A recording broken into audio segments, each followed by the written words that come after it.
Привет, друзья! Это новый выпуск, и сегодня мы на Мальте. Это маленькое островное государство в центре Средиземного моря, но с большой историей. И сегодня мы попробуем разобраться, что можно увидеть на Мальте за 72 часа. Ну, погнали!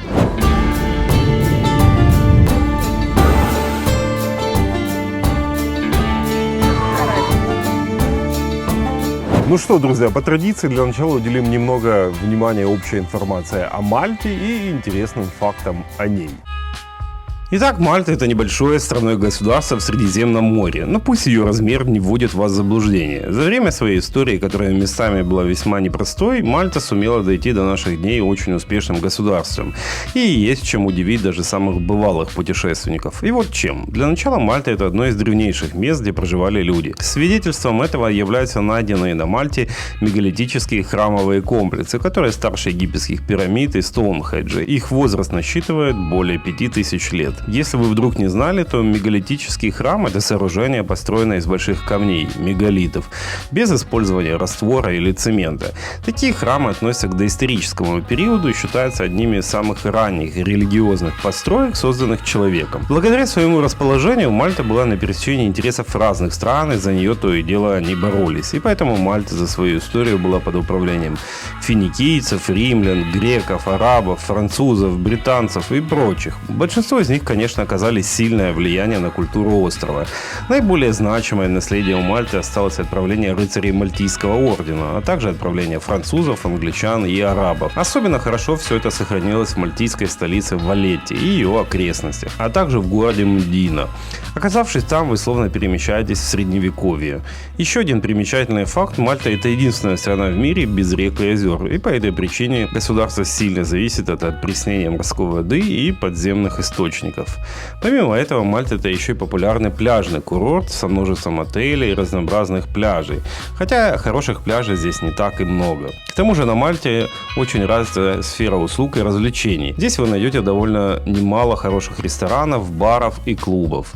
Еще Мальта – это популярный и известный центр изучения английского языка, и потому здесь работает множество языковых школ. К слову, английский язык на острове является официальным наравне с мальтийским. А мальтийский язык уникален тем, что хотя и имеет арабские корни, влияние итальянского и английского настолько сильны, что он не вписывается ни в одну традиционную языковую группу. Это делает мальтийский язык своеобразным лингвистическим мостом между арабским миром и европейскими языками. Также Мальта сегодня является серьезным авиационным центром. После окончания Второй мировой войны, когда остров был важнейшей авиабазой, Мальта стала базой испытаний новых авиационных технологий. И даже на этом не заканчиваются все регалии этой небольшой страны. Мальта – это еще и популярная площадка для съемок известных фильмов и сериалов.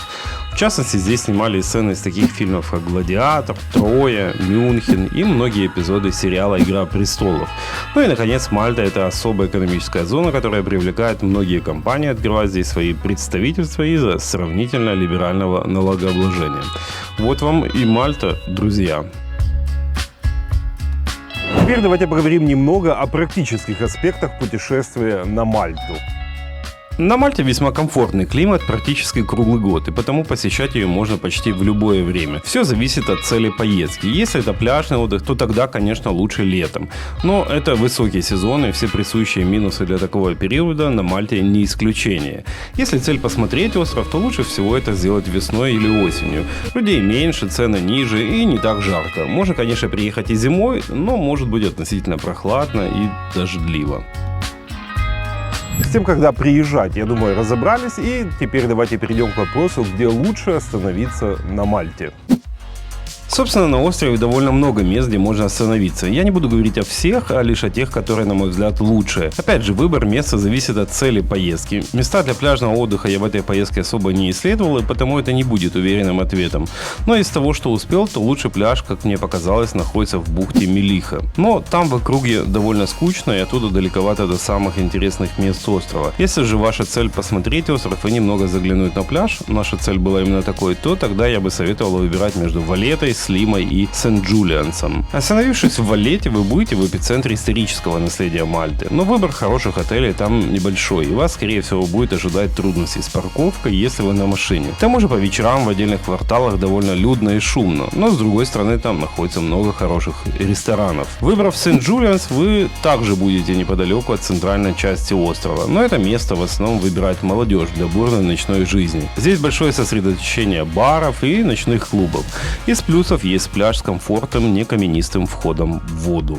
Ну и, наконец, Слима. Находится она удобно между Валлето и Сент-Джулиансом, можно сказать, в золотой середине. Здесь наибольшее предложение хороших отелей с адекватным прайсом.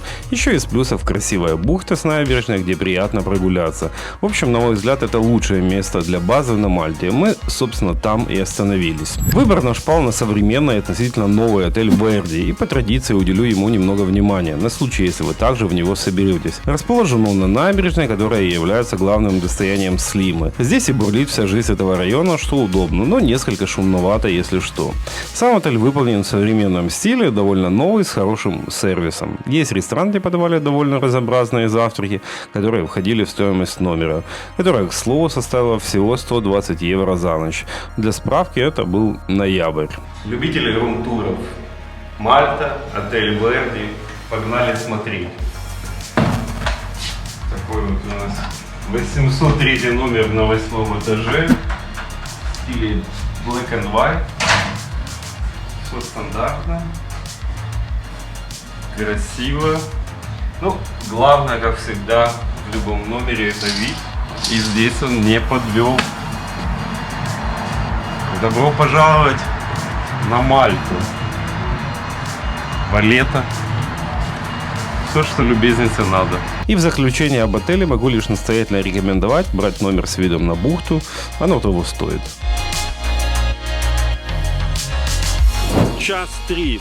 С жилищно-автомобильными вопросами покончено, и первым делом мы решили отправиться в Валлету. И сделать мы это хотели при помощи парома, колорита, так сказать, но паром не работает. Большие волны, так что имейте это в виду.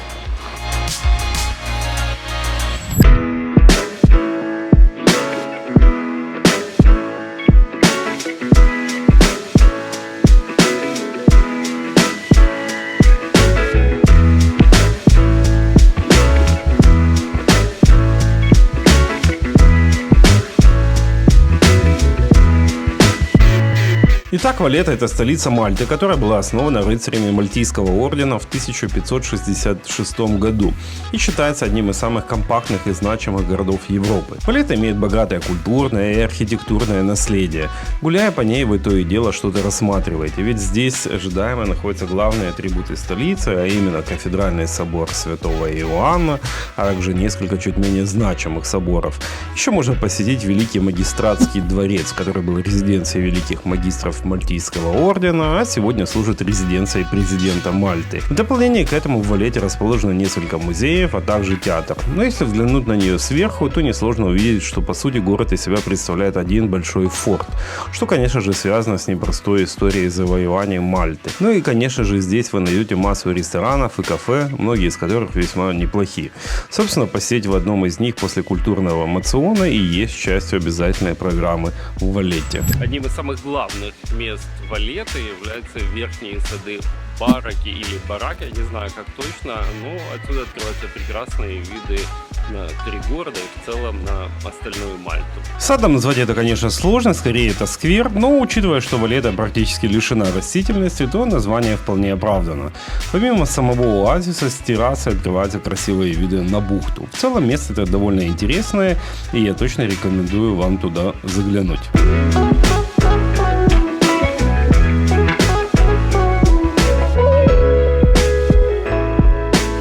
А то, что вы видите на противоположном берегу, называется 3 города, а именно Витториоза, Каспикуа и Синглея. В каждом из них есть свои интересные места, но мы как-то не успели туда добраться. Поделитесь вашими впечатлениями в комментариях, если бывали там. Ну а с воздуха они мне похожи на микро-Валлеты. Еще одним развлечением в садах Верхней Бараки является представление, а именно стрельба военными из древних пушек.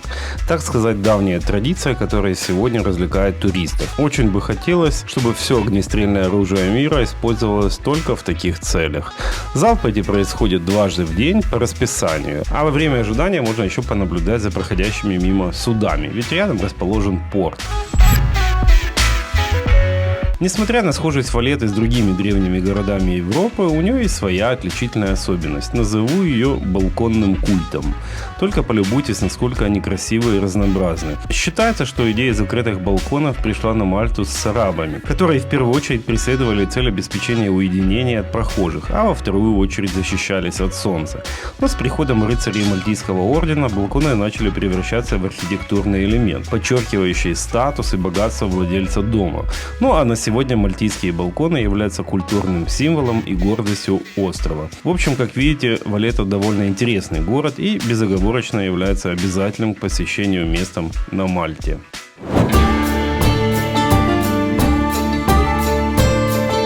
На Мальте, как выяснилось, очень хорошо развита ресторанная культура, и в этом контексте здесь даже есть более 20 ресторанов и с гидом Мишлен, в одном из которых мы и решили закончить наш первый вечер. Называется он Грейн Стрит и находится в самом центре Валетты. Ресторан красивый, имеет современный дизайн, кухня здесь в целом европейская. Размер порции, правда, небольшой, но это частая история с ресторанами с гидом Мишлен. Легкий ужин с бутылкой игристого обошелся нам здесь в 100 евро. Так, друзья, ресторан Грейн Стрит на поверху оказался средним. На Michelin Recommended он тянет только по еде, но по сервису и антуражу вызывает вопросы, поэтому не буду вам его рекомендовать.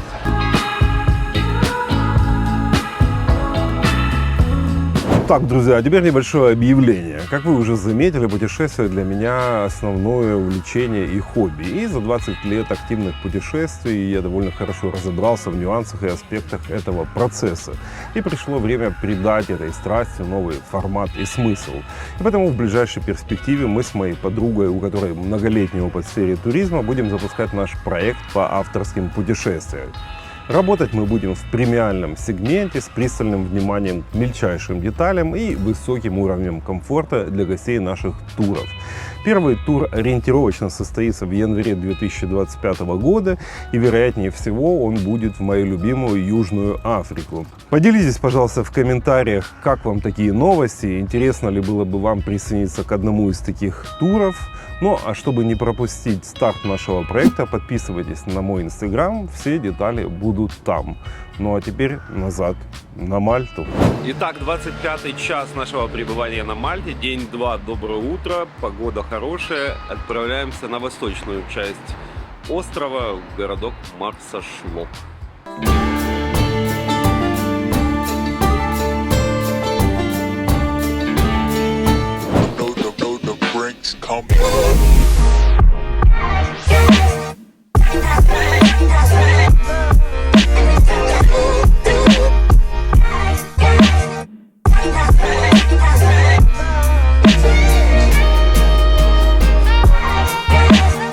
Марса-Шлок – это рыбацкая деревня и одноименная гавань на юго-востоке Мальты. Название деревни происходит от слова «Марса», с арабского означает «гавань», и «Шлок» – мальтийское слово, означающее «юго-восток». Место это в первую очередь привлекательно из-за гавани, в которой пришвартовано множество аутентичных рыбацких лодок, которые здесь называются луцу. Во вторую очередь здесь приятная набережная, вдоль которой стоит прогуляться. Правда, лучше это сделать не во время функционирования местного рынка, но о нем позже.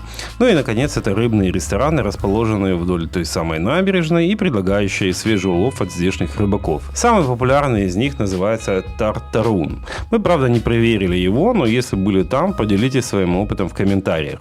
Ну и еще одним достоянием этой деревни можно назвать рыбный рынок, который работает утром на выходных. И мы таки попали на сей праздник жизни, так как была суббота. Что вам сказать про него? В целом рынок как рынок, ничего особенного. Я бывал на многих рыбных рынках в разных странах и видел рыбные рынки и поэкзотичнее. Но как формат досуга, немного прогуляться по нему все же стоит. Ибо других развлечений в Марса-Шлоке немного. Ну и, конечно, там не без церкви и балконов. Ну что, друзья, Марса-Шлок на поверку оказался достаточно колоритным и милым местечком. По большому счету здесь есть набережная, вдоль которой приятно прогуляться, рассматривая разноцветные рыбацкие лодочки. А в остальном это обычный провинциальный городок, и часа-полутора здесь будет более чем достаточно.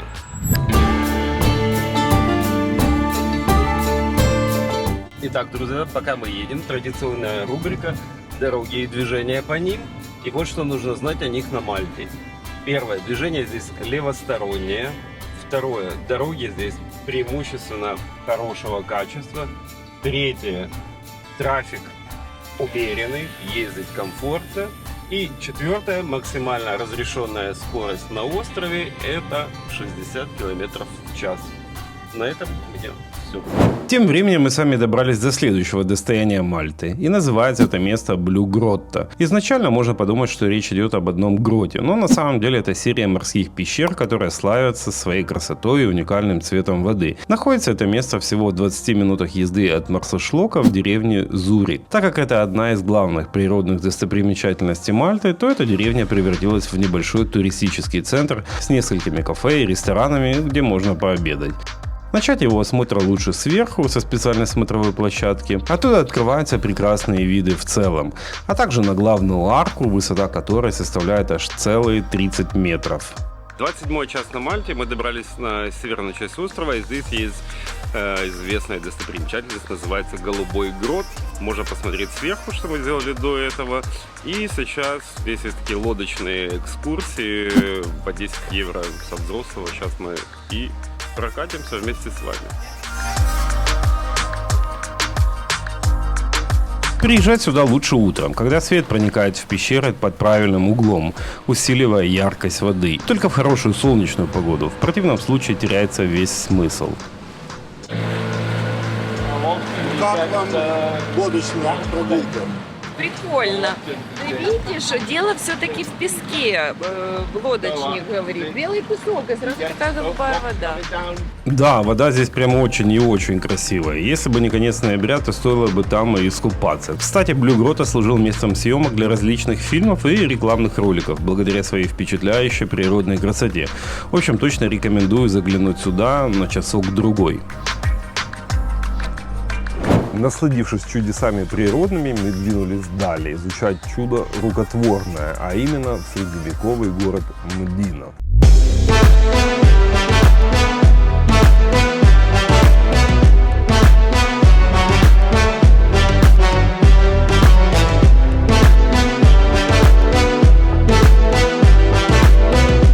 Итак, Мдина – это один из старейших городов на Мальте. Его история насчитывает более 4000 лет. До прихода рыцарей Мальтийского ордена он был столицей Мальты. Этот город считается одной из главных исторических и культурных достопримечательностей Мальты. Славится он своей великолепной средневековой архитектурой. Узкие извилистые улочки, старинные здания и массивные укрепления создают ощущение, что время здесь остановилось. Все это к тому же и очень старательно поддерживается, и поэтому совсем не выглядит заброшенным. Главным символом города является вот этот вот собор Святого Павла, который был построен в XII веке. Как и полагается подобным религиозным сооружениям, его внутреннее убранство также на высоте. Гуляя по улицам Мдины, может сложиться впечатление, что это город-музей. Но это не совсем так. Как ни странно, здесь проживает порядка 300 человек, большинство из которых дворянского происхождения. Так как Мдина расположена на возвышенности, то с городских стен открываются великолепные виды на окружающие сельские районы и близлежащие города. К слову, в самой Мдине есть несколько неплохих ресторанов, но имейте в виду, что большая часть из них закрывается в 15:30. Но после работает один, который мы посетили, AD 1530. Могу, как и Мишлен, его порекомендовать. Мдина, конечно, обязательное место к посещению на Мальте, тем более порадует любителей сериала Game of Thrones, так как некоторые сцены снимались именно здесь. Ну а в целом это хорошо сохранившийся средневековый город, который погрузит вас в эпоху тех времен. Рекомендую заглянуть. На этом и закончилась наша прогулка по Мдине, и мы отправились дальше. Еще одной популярной активностью на Мальте является наблюдение заката на утесах Динли, которые удобно расположены всего в 10 минутах езды от Мдины. Мы, правда, приехали уже под занавес, но успели. Откровенно говоря, я ожидал от этого места несколько большего. Не знаю, возможно, мы не там остановились, так как локаций вдоль утесов достаточно много.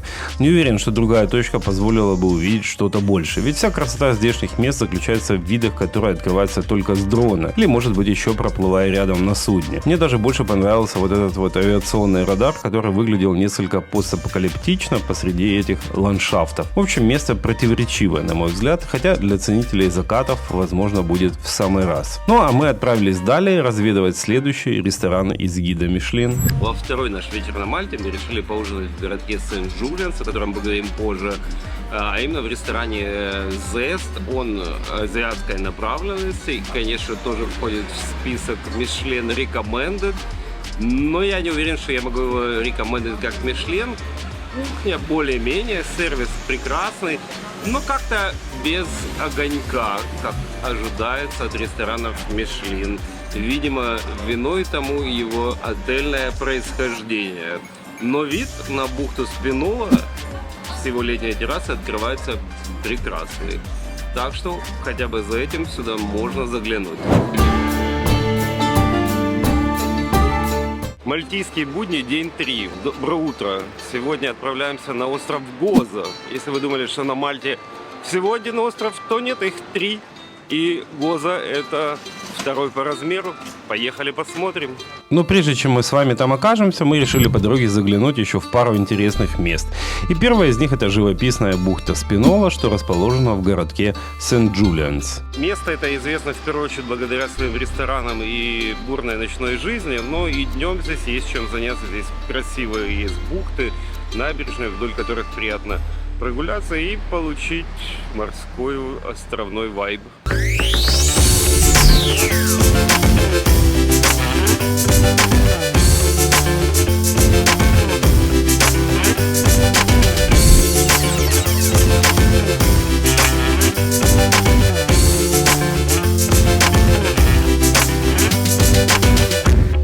Как вы уже поняли, место это красивое и стоит внимания. Единственное, что бы я рекомендовал, так это прийти сюда на закате. Тогда будет еще более приятно здесь прогуляться и затем отправиться на ужин в один из ресторанов, которыми буквально напичкан этот район. Следующим местом, которое мы решили проверить по дороге, стал парк с громким названием Salina National Park, который находится в городке Сент-Полс. Место это оказалось главным разочарованием Мальты. В общем, выглядит оно достаточно странно. Вот видите, такой как бы искусственный ковролин вместо газона, как для парка, на мой взгляд, странновато. В целом такой бедненький, ничего интересного. Ну, наверное, это продиктовано все-таки отсутствием зелени на острове в целом, дефицит у них с этим вопросом. В общем, парк можно смело скипнуть. Далее на нашем пути лежал самый большой пляж острова Мелиха-Бэй. И мы, конечно же, немного задержались там, благо дело ноябрьская погода благоволила. В силу особенностей ландшафта на Мальте всего пару пляжей, которые подходят для купания, особенно с детьми. И один из них Мелиха-Бэй, который удобно находится по пути на остров Гоза, куда мы и заскочили. Водичка здесь прекрасная и по цвету, и по температуре. Сейчас, правда, ноябрь, не так много купающихся, но место того стоит, так что рекомендую. Пляж этот, безусловно, лучший на Мальте, но, по крайней мере, из тех, что нам удалось увидеть. Думаю, провести здесь денек в сезон будет вполне приятно. Хотя, насколько он популярен летом, это отдельный вопрос. Может, кто бывал, дайте знать в комментариях, пожалуйста. Единственный его минус – это некоторая удаленность от цивилизации. В его окрестностях практически ничего нет. Но для кого-то это может быть и плюс. Хотя пляжная инфраструктура все же есть. Пару ресторанчиков и прокат шезлонгов в наличии. В общем, за пляжем на Мальте сюда. Чуть не забыла вам показать нашего железного друга Hyundai i20. Сейчас ноябрь, не сезон. Стоимость аренды за 3 дня 45 евро, плюс полная страховка 35. Итого 80 евро за 3 дня. Вот такой вот джужик, это одна из самых популярных моделей на острове.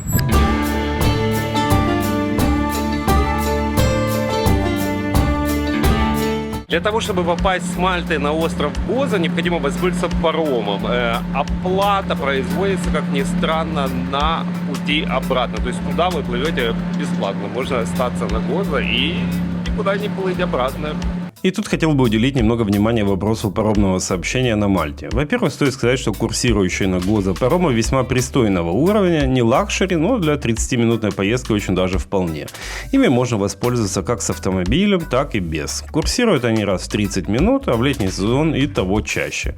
Бронировать заранее ничего не нужно, просто приезжайте к причалу и становитесь в очередь. У этой паромной переправы даже есть удобное мобильное приложение, где можно отслеживать время следующего парома, а также имеется лайв-камера, где можно увидеть количество авто в очереди и ориентироваться на это. Ссылку на него оставлю в описании. Ну а оплата происходит на обратном пути при заезде на территорию порта. Стоимость за двоих взрослых и авто в оба конца составила 21 евро. Кстати, помимо парома на остров Гоза, есть еще один паром на остров Камино. Это третий остров Мальты. Он самый маленький, необитаемый и чрезвычайно красивый. Его главная достопримечательность – это голубая лагуна. Лагуна эта славится своей потрясающей бирюзовой водой и белоснежным песчаным дном, что делает ее одним из самых красивых мест для купания на Мальте. Здесь, кстати, снимали некоторые сцены из фильма «Троя». Но вся эта красота будет вам доступна только в летний сезон. А у нас был конец осени, потому мы пропустили это место. Опять же, если были там, поделитесь впечатлениями. Тем временем мы с вами доплыли до острова Гоза, и давайте я немного расскажу вам о нем. Для начала определимся с названием. В разных источниках его переводят по-разному, и потому оба варианта Гоца и Гоза будем считать правильными. В целом это второй по величине остров Мальта, и его площадь составляет всего 67 квадратных километров. Он считается более спокойным и сельским по сравнению с Мальтой, а также является более холмистым и зеленым. Последнее в основном связано с меньшей городской застройкой. Гоза про тишину, покой и единение с природой. Так же, как и Мальта, он имеет древнюю историю, один из памятников которой мы сегодня и посетим. Помимо истории, на Гоза едут за пляжами и другими природными красотами. Собственно, давайте к ним и перейдем. И первым делом мы отправились в древний храмовый комплекс с трудным названием Джгантия.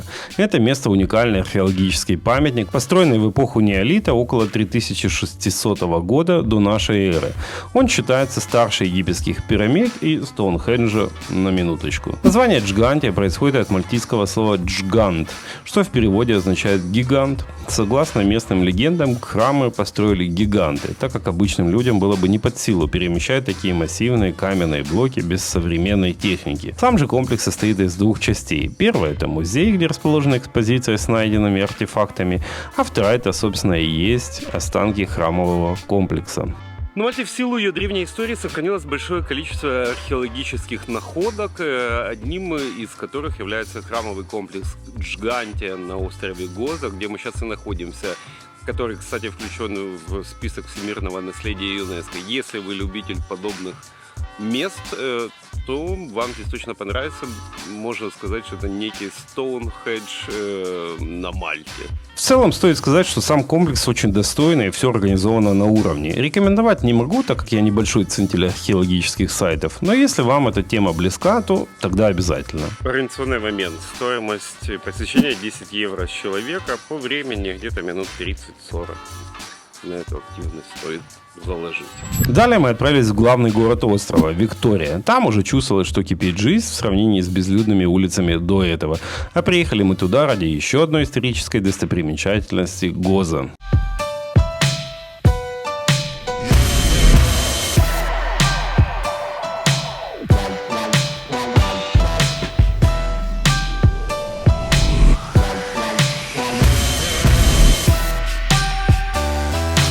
Еще одним интересным местом на острове Гоза является так называемая цитадель, которая расположена в центральном городе острова. Стоит внимания, похоже чем-то на крепость в Мундине. Место это также имеет длинную историю существования и строительства. Выглядит очень эффектно и однозначно стоит туда заехать и прогуляться. Там внутри также есть несколько музеев и собор, который представляет интерес. Но мы в силу нехватки времени особо там не задерживались и отправились далее. Доехали мы на западную сторону острова Гоца ради так называемого внутреннего моря Гоца. И также здесь еще была когда-то арка Блю-Холл, которая недавно рухнула. Ну, что вам сказать, делать здесь особенно нечего. Выглядит это не очень интересно. на мой взгляд. На месте я немного не разобрался и нужно внести ясность. На самом деле здесь целых 3 примечательных места, точнее было 3. Первое это вот этот необычный залив, который называется Внутренним морем. Второе это Blue Hole, ну более правильно ее назвать пещерой или туннелем, который соединяет внутреннее море и собственно море в целом. Ну и третье это так называемое Лазурное окно. Это была известняковая арка, которая располагалась где-то здесь, но в 2017 году она, к сожалению, обрушилась. Ценность этого места заключается в возможности подайвить или поснорклить, или прокатиться на лодке в Blue Hole. Как говорят, вода там очень прозрачная и полна морских обитателей. Но в ноябре, видимо, был не сезон, или мы поздно приехали. На этом нам пришлось прервать наше знакомство с достопримечательностями Гоза, чтобы успеть на последний паром до Мальты.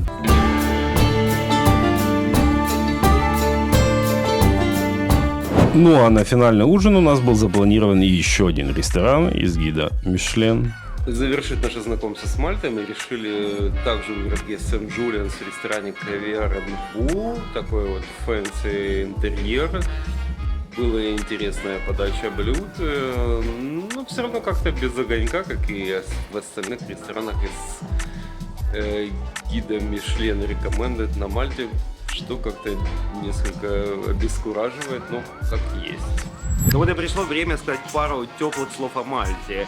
Она нас действительно приятно впечатлила, в первую очередь своим многообразием. Здесь вы найдете и прекрасные пляжи, и доисторические артефакты, и древние города, и набережные, и прекрасные рестораны. И все это вместе прекрасная возможность перезагрузиться в новом месте. Формат 72 часа как нельзя лучше подходит для Мальты. Разве что можно было бы добавить еще 24, чтобы понежиться у моря. Ну что ж, спасибо, что смотрели. Большой палец вверх и до встречи в новом видео.